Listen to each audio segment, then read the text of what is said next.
Hello, fire goddesses. Welcome to episode 66. In today's episode, I have Saskia Bergmans-Smith back on the episode. I believe this is now our third or our fourth conversation together, and I'm just so grateful for Saskia because we just really have good synergy, and whatever conversation we end up having, I feel always ends up, at least in my interpretation, it feels really impactful and like it's really going to shed some light for a lot of the goddesses listening. And today we talk about what we're calling radical truth. And as you're probably going to discover, so many people right now are saying, I want to hear the truth. I want to know the truth. What is the truth? What does the truth mean? And what Saskia and I really wanted to drive home as a result of doing this episode is that the truth resides in each and every one of us. And how specifically does that play out? How do we see that? How do we begin to recognize the patterns, and how do we learn to see those parts of ourselves? And I really believe that you're going to enjoy this episode. I don't even know in this intro if I'm doing this episode justice. I don't even know what I'm going to really honestly title it at this point, because I feel like it's a really great episode and I want as many people as possible to listen to it. So I'm going to have to ponder that for a little bit. But you're here. That's all that matters. I highly encourage you to listen to this from beginning to end, because I really think this is probably one of the more impactful episodes that we've done. So, fire goddesses, stay tuned.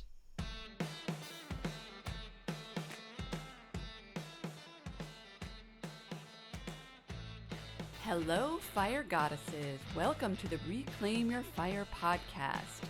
My name is Angela Noel, and I am a prosperity coach for the newly awakened or awake curious, driven overachiever, and overdoer. After running a successful acupuncture practice in Boston for 12 years, I decided to hang my hat by closing the practice and pursue what it is that I'm really meant to do in this world, and that is to serve humanity online on a global scale.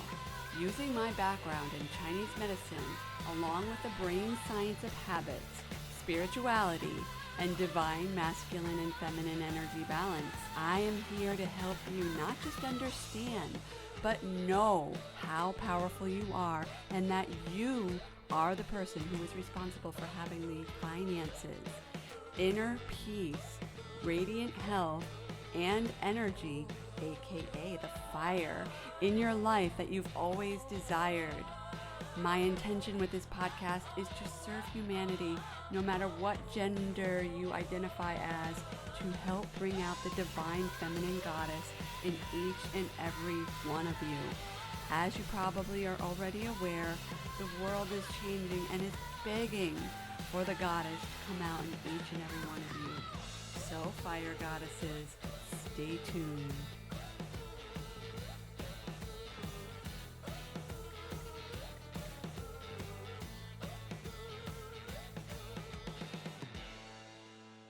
Hello, fire goddesses.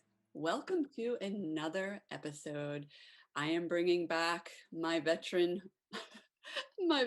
guest, Saskia Bergmans-Smith, today, and we are going to be talking about kind of a continuum of what we've been talking about in the last 3 episodes together, but specifically, we're going to be talking about radical truth.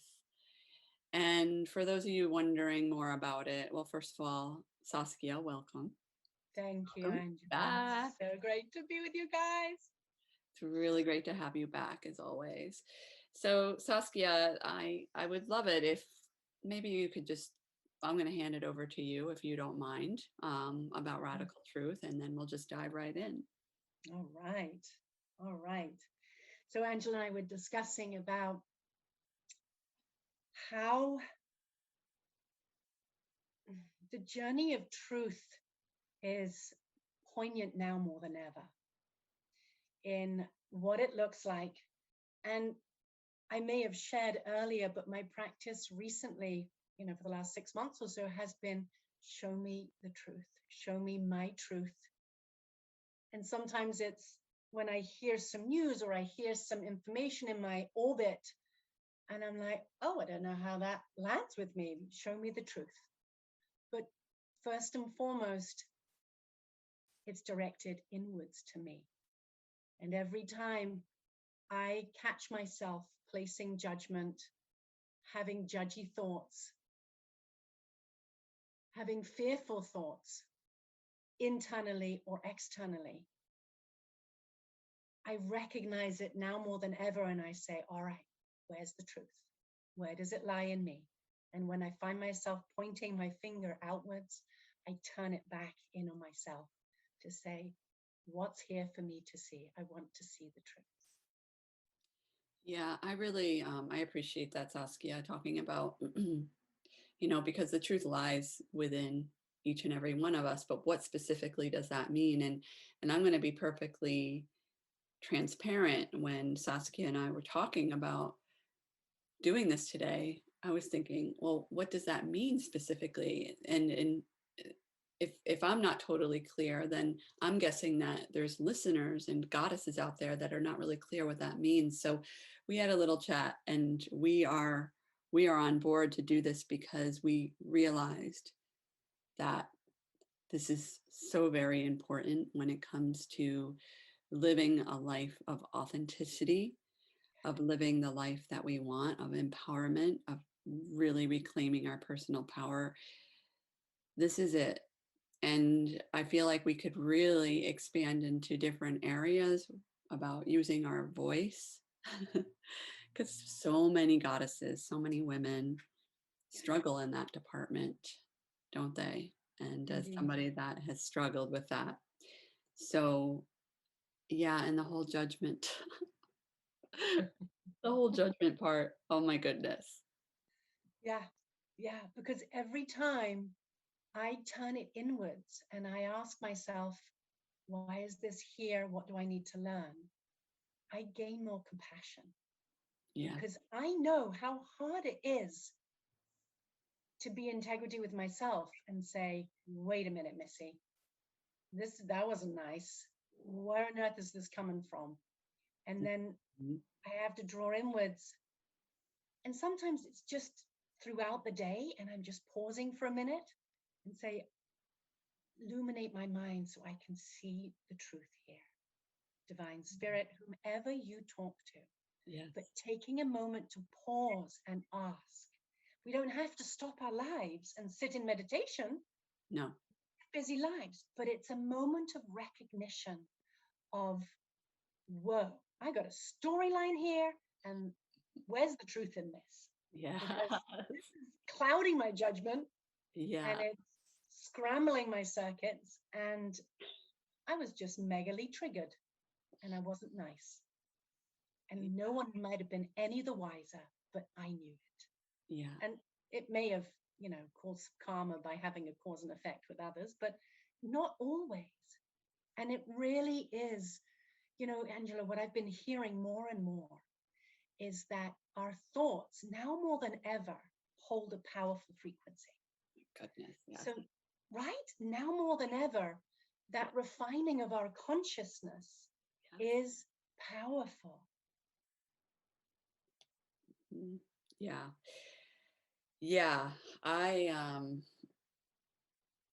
love what you just said, everything that you just said. And it really what's becoming more clear to me as we're talking, because talking is movement and movement, right?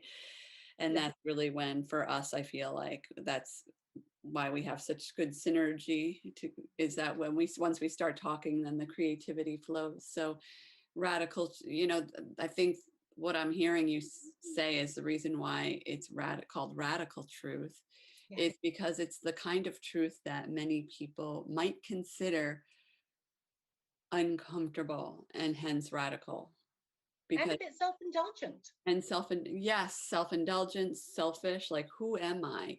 Who do I think I am to sit with myself every day and question why I feel this way when other people in my life need my help.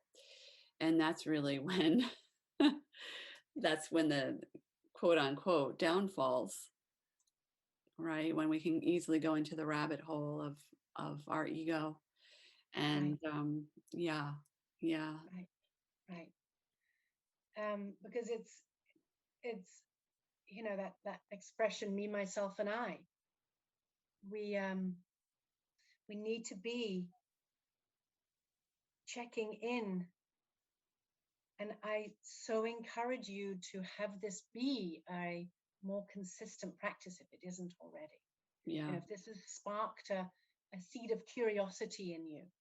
And as Angela was speaking, what the image that came to me too was, if this conversation resonates with you, share it with a friend and say, I want us to have a conversation like Saskia and Angela just did, and expanding on what we just touched on, so that you get to vocalize and speak with a trusted, beloved friend or mentor or whomever, sibling, so that you can unpack it and you can sit with somebody else and say, this is my truth, and this is where I'm having trouble with seeing my truth. Because yeah, it's nice to hear we're not alone. And yeah, just as Andrew and I bounced off each other and expanded our verbiage and our conception of it, so too will you. yeah, And this is what empowers us more, because we begin to empower our own voice and dare to speak it. Because sometimes we don't feel safe enough to speak it. right. And safety and fear are really what come to play when we don't want to speak our truth. Yeah. But the fact is, if we continue, and I say we just colloquially, if we continue to not speak our truth, then we will never be free. And I'm just thinking of that quote right now: "The truth will set you free," and that goes Yes. down. It's not, I feel like as kids growing up, the truth meant what our parents taught us, like always tell the truth, don't lie, or I think there's even something in the Bible, if you grew up reading the Bible, to tell the Mm. truth and don't be dishonest. But consider, there's people out there that are like, I'm always honest. So I'm speaking to you right now, those of you who are saying, just like we talked about responsibility the last time, personal responsibility, who are thinking, I'm always honest, I don't lie, I'm not a liar. Okay, and you're starting to get righteous about it. I invite you to really go within and say, am I always being honest with myself? And there's Yeah. so much that has come to the surface in this last year or so about self-deception. Yeah. As Because that's the ego's protection mechanism. That's the human condition. yes, And that's normal. It's the layer of forgiveness, humility, to be able to say, all right, I know you're there. Let's just be a little more grounded in my physical body so that I can be more steady and stable in order to see this incredibly uncomfortable truth. And it might not be a big doozy, it might be something small, yeah, but its ripple effect can mm, be huge. And sometimes it's just the little ones that have this enormous ripple effect. yeah. And it comes down to, oftentimes, trauma with a small t, trauma with a capital T, really, really resolving our traumas, even our small t traumas, Yeah, that, it could be something that somebody said to us when we were 5 years old, and we're still carrying that trauma in our DNA, in our cells.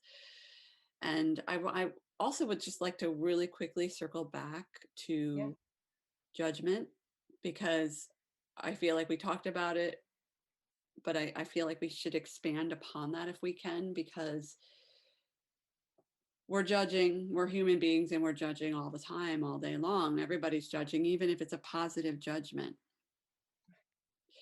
And so many people are afraid of other people judging. So it goes two ways, really. So first of all, there's judgment. There's us judging other people, right? And what you said earlier, is so, so important, that when we judge other people, it's really an opportunity to ask, well, what is it about me? Right. Because all judgment is right, like you said, it's the ego. The ego wants to keep us safe.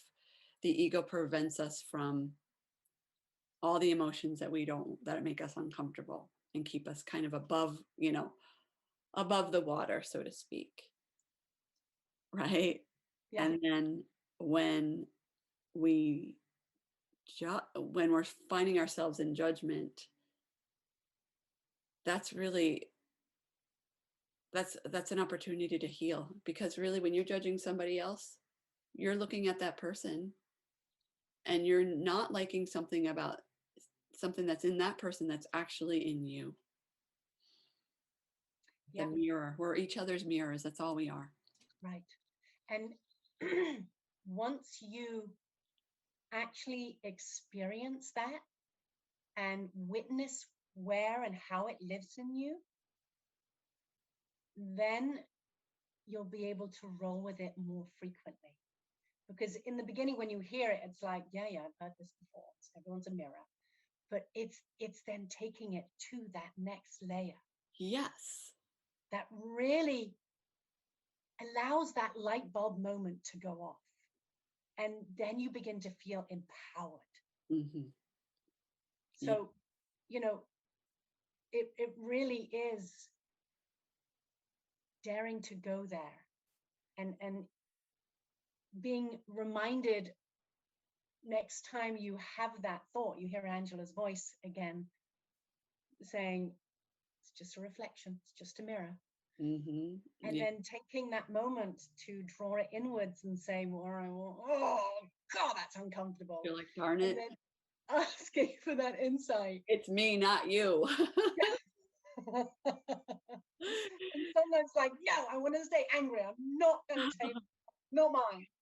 Yeah. And then, Yeah. when that trigger is unhooked and you're more taken away from it, it's further away from you, then contemplate that idea as to why.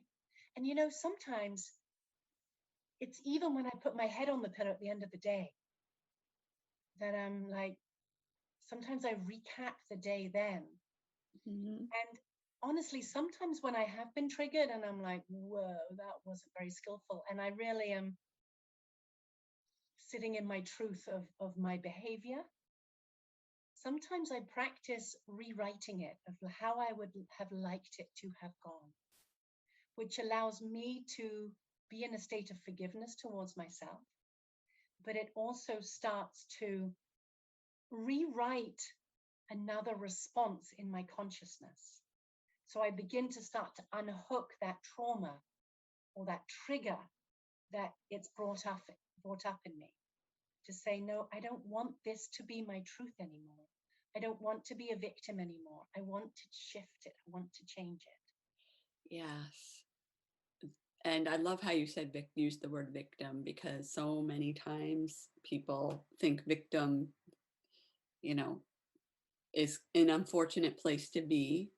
And it's something that just happens to us. And again, that's going back to our radical truth and being responsible, having personal responsibility. Because when we are in that phase of feeling sorry for ourselves, and everybody has been there, Yeah. everybody And has we been will there. again. It's not a matter of pardon? And we will again. And we will again. It's going to happen over and over and over and over again. But when you are in a state of feeling sorry for yourself, what you're actually doing is you're in victim mentality, you're in victim mode. And going back to personal power, going back to claiming our authority and being the person who is in charge of our lives. When you go into victim mode, poor me, this person did this to me, you're basically you're giving that power away to somebody else instead of keeping it for yourself. And this is such an important conversation. Yeah. I feel like I'm in my mind, I'm like, oh my gosh, I could go here, I could go there, I could go Right. there. Like, Right. there's so many different directions, but Yeah. And it does, have you noticed, Angela, it gets more short-lived. I Yeah. don't sit in the victimhood as long as I used to. Yeah. I can snap out of it.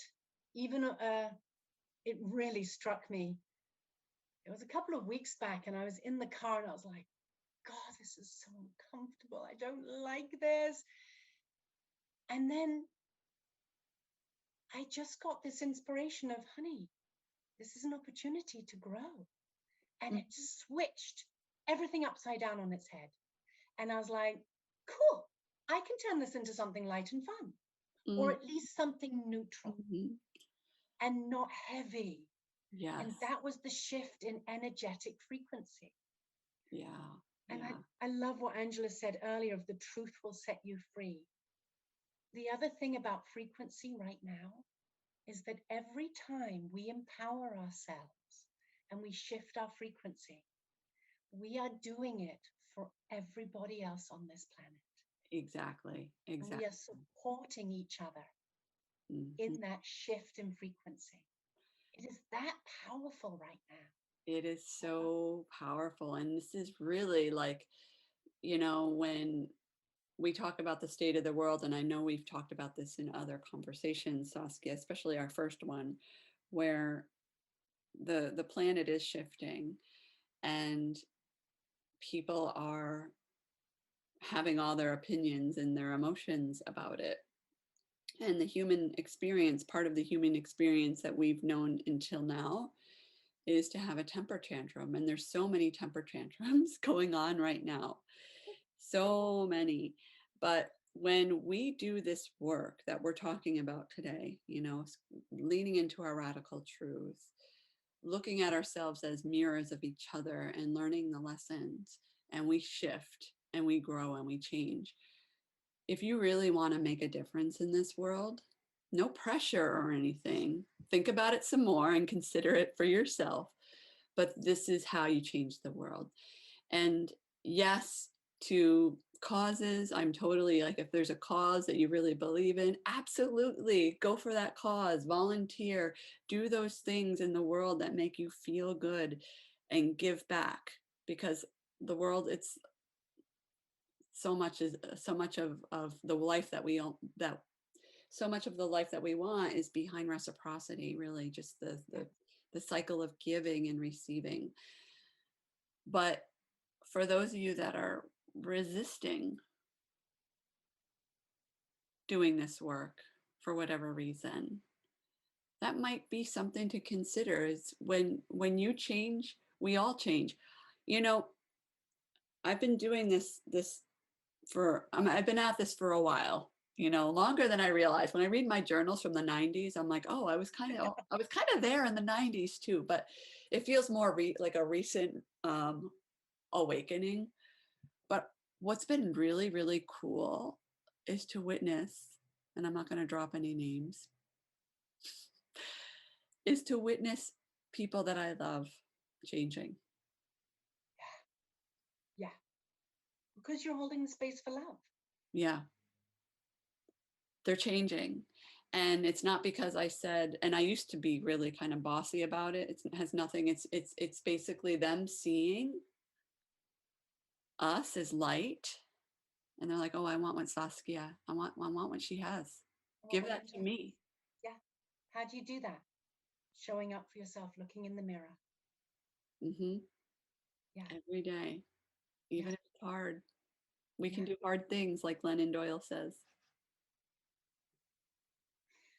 And honoring that, I love this. One of my predominant yoga teacher, I smoked for many, many years. And she was like, you need to exhaust. I beat myself up for many, many years about it too. And she was like, it's okay. You need to exhaust the tendency. And once you've exhausted it, it will be done. And you'll be able to close the door. And that was how it transformed. I needed to exhaust that love-hate relationship that I had with it. I needed to close out that karma. So it is a dance of honoring that we are constantly in our process of refining becoming more courageous, becoming more brave, becoming more truthful to ourselves, and to be loving and gentle to ourselves in that journey too. And knowing, as Angela said, that if it's like, I don't care if it's helping other people, it's like, you know what, then go the other side and say, other people are doing this too. Their energy is supporting me. So whichever moment, whichever energy is what you need to lean on or to help perk you up. There are many times when it's been, no, I need to buck up because I'm here to help people. And if I'm not doing my job, then I'm not helping people. And Mm-hmm. sometimes I need to lean on that to get inside. I need to go external to get internal. And sometimes I need to go internal to get external. So, it's this constant swing of the pendulum. And each of you will know and expand upon and cultivate what is needed. But keep coming back to compassion. Keep coming back to being loving to yourself, and speak to, journal to yourself, your higher self, call to your higher self. Like I said about putting my head on the pillow at night, often I put my head down and say, I say God, but speak to whomever you resonate with. It might be your granny, it might be your mother, it might be your great aunt who's passed over. Help me to heal and help me to find my truth, even as I sleep. Mm. Know Saskia, that can so happen in the consciousness, in the subconscious too. We don't have to be doing it all in our minds. no, So much can happen in the subconscious in our sleep state. so much. I have one of my mentors, a shaman, says that we're more awake when we're asleep than when we are on this 3D plane. Yes. Meaning our waking state during the day. We're more awake when we're asleep. And if that could be something we could even explore later on, is asking for guidance in dream time. That is a practice that I've been doing now for over 2 years now. And Mm. it's very, very powerful. It's a powerful way to really um, request information from. I ask my subconscious for my answers, Yes. but you could also ask like whoever your guides are.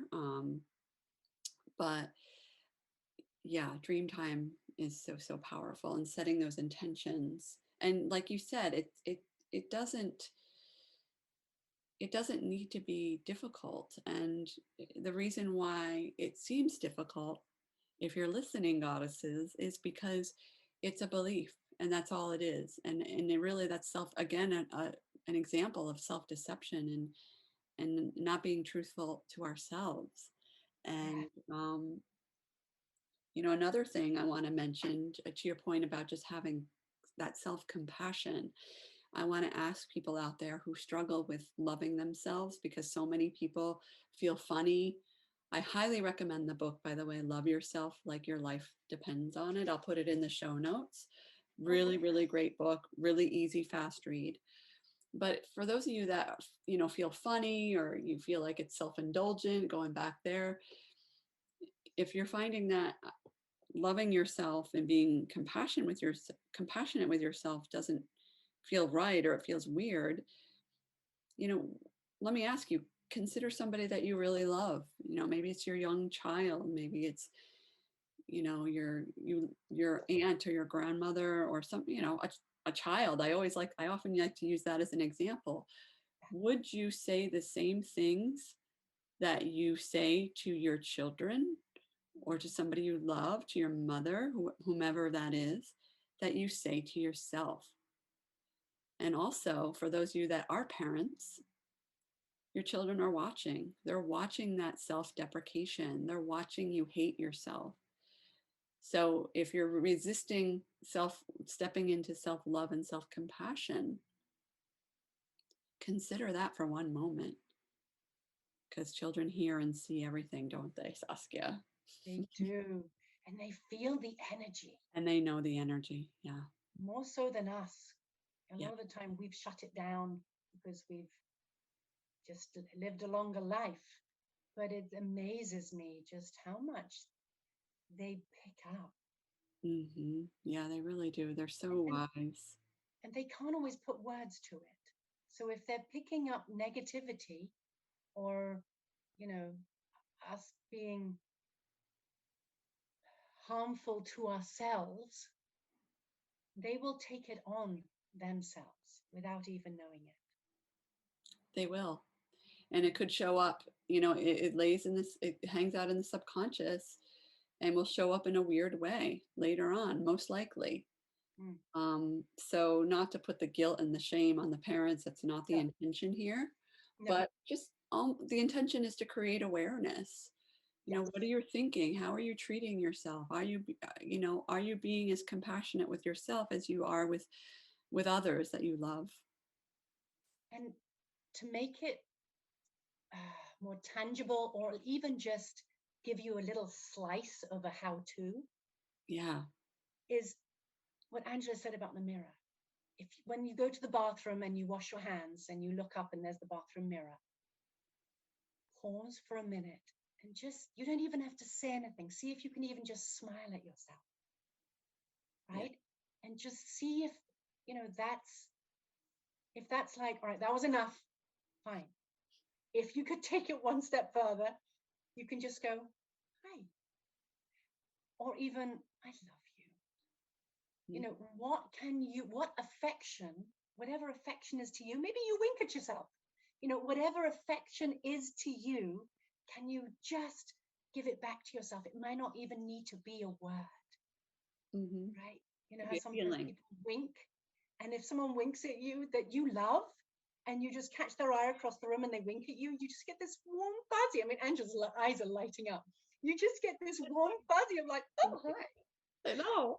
Ooh, he likes me. Yeah. Even if it's a sibling or a father, or, there are moments that, can you do it to yourself? Yeah. And it might even like just send Angela and me into giggles a little bit, Yeah. for a moment of giggles. This is where our play comes in, Yeah. so that we mix our radical truth with a lightness and a play. Yeah. And then you're going to piggyback of that in different ways of like, oh my God, you know what? When I'm in the car, I notice I get really angry or I get really judgy of other drivers. What happens if you put some music on? And then you end up singing in the car instead of just sitting there. Or if you're just, you're regurgitating something when you're driving and it's making you agitated or anxiety is arising. Do you have some classical music Mm. or those?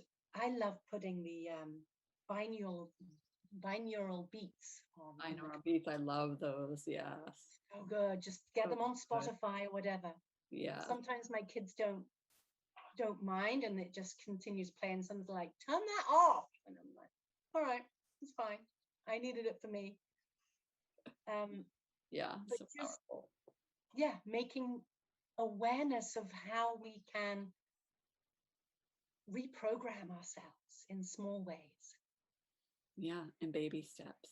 Yeah, Baby steps. And to going back to the mirror work, if you don't believe it, trust, keep going. yeah, If you don't believe that you love yourself right now, it's just like anything else. It's a muscle, it's a habit, and it yes, will happen. But it's a matter of being consistent and doing it every day. yes, Such a powerful exercise. So I'll link that book, Love Yourself Like Your Life Depends on It. And I'll also I'll link Binaural Beats, just so that you have the spelling and everything in the show yes. notes. Thank you. I go and do mine. I get mine off of YouTube. I have a few of my favorite ones that have like frequencies that really work for me.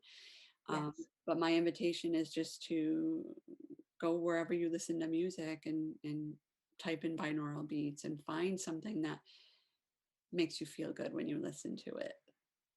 and go with your instinct, because I've often gone with my instinct, and then I actually read. It's like, oh, this is for repairing DNA, Or, oh, this is for releasing trauma. How apt.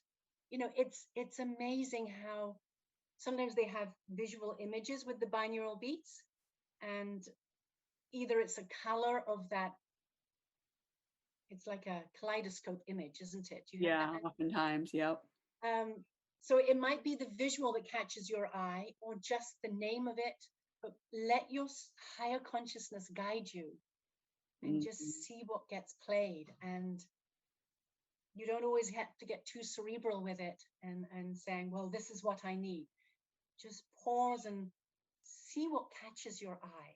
Yeah. Because that's a really wonderful practice, and it stops us overthinking, and it allows us to drop in and listen to our higher self as to what that is guiding us to. And when we add that layer into the practice, you'll start to trust your instincts more too. So beautiful, Saskia. Thank you so much for offering that and for really leading this conversation and getting us talking about that today, because it's so important. And as you listeners and goddesses listening are probably starting to recognize that the world changes when we change. So thank you so much, Saskia, for such an amazing conversation. For the goddesses listening, thank you so much for being present and listening today. Blessings to all. Thank you, Angela. Always Thank you, Saskia. Such a joy to collaborate with you. So lovely to collaborate with you. And until next time, goddesses, take care. We'll see you on the next episode.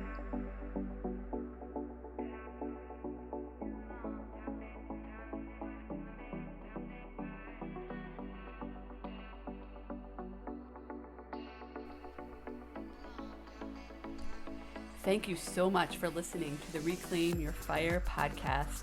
If you have found value in this podcast, please share this podcast with those you care about. As you probably already know, in order for the world to change, we need to change. So spread the word by sharing this podcast or by leaving a review in iTunes. Until next time, Fire Goddess, be radiant, be fiery, and be powerfully authentic. Take care.